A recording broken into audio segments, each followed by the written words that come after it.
This happened about a year ago. I came home from spending a weekend at my girlfriend's to find my condo had been broken into, trashed pretty thoroughly, and about $18,000 worth of camera equipment and electronics stolen. I made a report with the police, and they did absolutely nothing. I tried to get in touch with the detective to no avail. Another unit in my condo complex had also been burgled. They took their computer, but more importantly, their car keys and car. My keys were also stolen, but I think since my car is a manual, they elected to take the much more boring automatic car my neighbor had. After a day of trying to get the police to take the matter seriously, at around 10 p.m. that same night, I got a ping. My laptop had been opened and connected to the internet. I look for the location, and it turns out it's at a hotel about half a mile from my house. So at this point, I realize I'm not dealing with criminal masterminds. I ride down to the hotel to see if the desk person will tell me which room they're in, since I do have a pretty good idea for where the room is, all except for which floor they're on. They don't, of course, but as I'm leaving, I see my neighbor's car just sitting on the street. We call AAA and the police, steal the car back, and tow it to a different location somewhere else in the neighborhood. Since the thieves still have the keys, they could easily just come and steal it again. My neighbor has resigned to rekeying his car and dealing with that expensive headache, but it's still a win to have the car retrieved. While we were there, I thought it would be a good idea to bring the police with me to the hotel desk person, but without a warrant or backup, they are unwilling to even knock on the door. The next morning, I get up nice and early, call the detective assigned to my case, and he answers. He has just gotten in and my file is on his desk.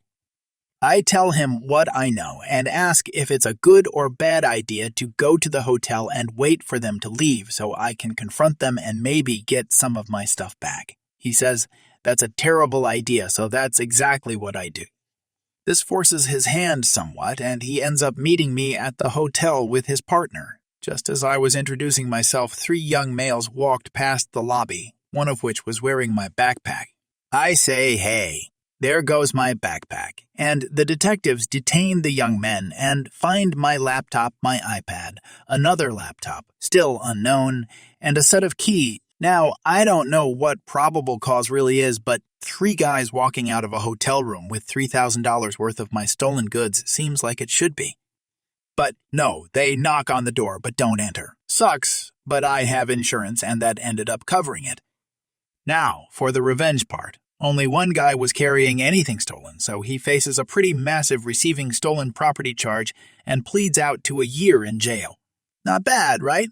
Well, in my victim impact statement, I talk about how I feel unsafe now, how the insurance company had to pay me out, and I request restitution for the full amount, plus the new security system we have installed on our property.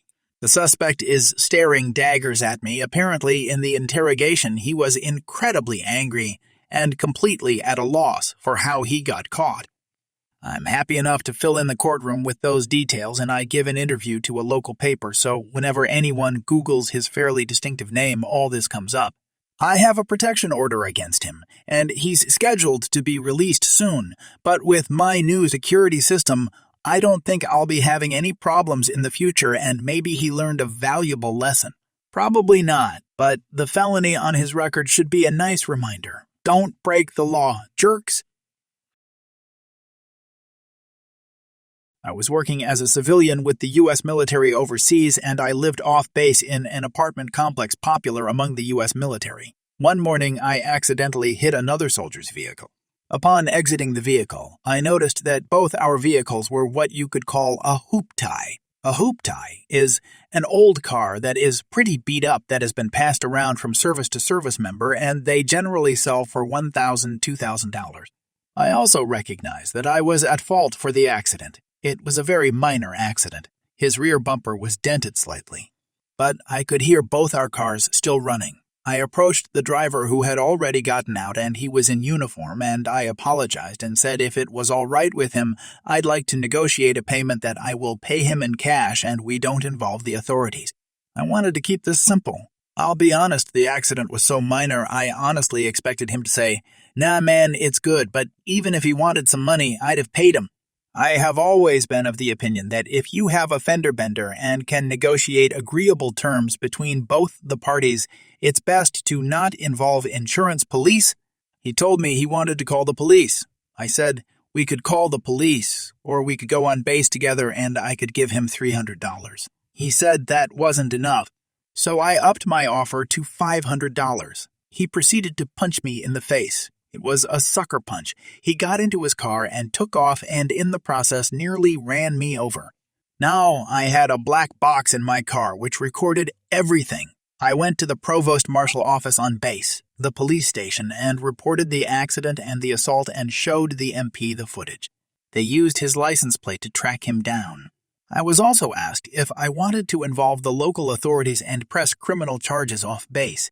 Honestly, I felt like the soldier would learn his lesson if I let UMCJ, the military court basically, handle this, and I said not at this time. I was told it was an option.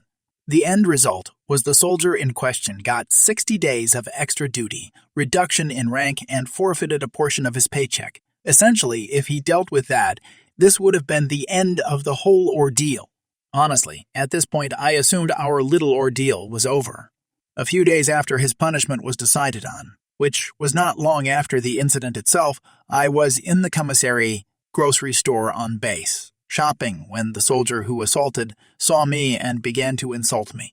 I told him he needed to calm down, that he should learn his lesson. He told me I was a jerk who didn't know how to take a punch. I reminded him that I held back on destroying his life. He told me he's already been punished and I can't touch him again. He left me be. A store employee witnessed the entire encounter, and I got the employee's details and reported this interaction to his command.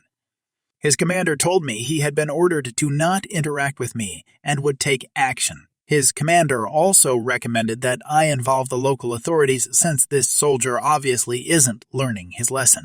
So I did. I contacted an attorney. The attorney was unsure if we could successfully sue the soldier and said he would need a cash payment to take the case. Honestly, I was mad, and I wanted to teach this guy a lesson. I agreed it was not cheap, but I agreed. To keep this story short, we ended up in a court off base. We presented our evidence. The soldier in question had decided to represent himself. Several times in the court he had outbursts. The judge ended up granting me a judgment of approx $50,000 USD. When the judgment was given, the soldier called the judge a son of B. So the judge changed his judgment to $80,000, and the judge then asked me if I also wanted to press charges against this soldier in criminal court. Honestly, it was obvious this guy wasn't going to learn a lesson. I told the judge I wanted to pursue criminal charges in addition to the judgment. My lawyer later advised me that if I ever wanted to see the money, I should pursue an international hold. With my judgment, it's likely that a judge would grant me an international hold. An international hold is basically where this soldier would not be allowed to leave the country until I was paid my $80,000. Also, he told me that according to the agreement between the U.S. military and the host country, the U.S. military would honor the international hold. Basically, the U.S. military would not protect him or move him out of the country to avoid punishment. Honestly, by this point, I had paid my lawyer thousands of dollars, and I honestly didn't feel like paying thousands of dollars and getting nothing for it. So I said, yes, I want to go forward with the international hold. About a month later, the international hold was granted, and the U.S. military was informed of this. 2 months after that, the criminal case was over and the soldier was sentenced to 90 days in jail. By this point, the soldier had been moved onto the base into his barracks by his commander. I remember the day I was informed the MPs handed him over to the local authorities to begin his 90-day jail sentence. Did I mention he still owed me $80,000? I heard nothing for a year, and then one day I got a call from his commander. His commander wants me to make a statement in regards to the case. I go in and make the statement. During the statement, I found out the U.S. military was in the process of chaptering the soldier out of the U.S. military. The commander also informed me that he was close to coming up with the money to pay me so he could have the international hold lifted. He also asked me if my lawyer would be willing to make a statement. I contacted my lawyer, who also made a statement about the facts of the case.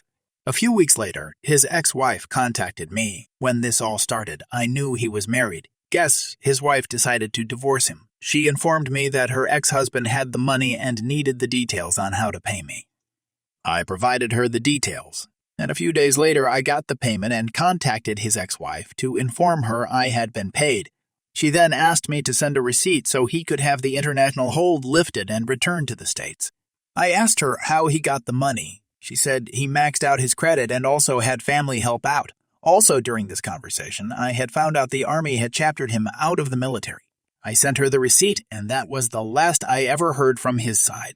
I took his $80,000 and bought myself a brand new car and used the rest of the money to put down on an investment property. So where I live, it doesn't get very cold. So when it is cold, people completely freak out. It was 50 degrees F, but yesterday it was like 70, so everyone was upset. I recently found out that I like coffee, so I stop by a coffee shop all the time by my school in my free time. I have also found that drinks with steamed milk and hot drinks in general do not make me feel good. 2 sips of a hot drink beside tea and I feel sick. So, I only drink iced coffee. Today, I walked to the coffee shop, got my iced mocha, and sat down to warm myself up before I went back to school, because I'm also one of the people who gets upset in 50-degree weather. A woman walked in, and while waiting for her coffee, she noticed my drink. Here's our interaction. What the hell is wrong with you? Excuse me? It's too cold to be drinking iced coffee. You need to get a hot coffee. Ma'am, I don't think it's any of your business what I'm drinking in any kind of weather, and if you'd like me to drink something hot, you can buy it. However, if you do that, I'm just going to pour it out. That's wasteful. You can't do that. If I buy you coffee, you are going to drink it. All right, that's enough. You need to butt out and leave me alone. Not until you get hot coffee. Listen, just go away. I've tried being as polite as possible, and I'm done. What I drink is not your business, and if I get hypothermia or whatever the hell you think is going to happen, that's my problem. If I get pneumonia, you can be the first to say I told you so. Until that happens, you can leave me alone. A.W. Fine. She stormed out of the coffee shop, but the satisfying thing was she didn't get her drink. First experience with an entitled person and hopefully the last. Also, the first thing I thought when she started yelling was, "Hey, I finally have something to post on this sub."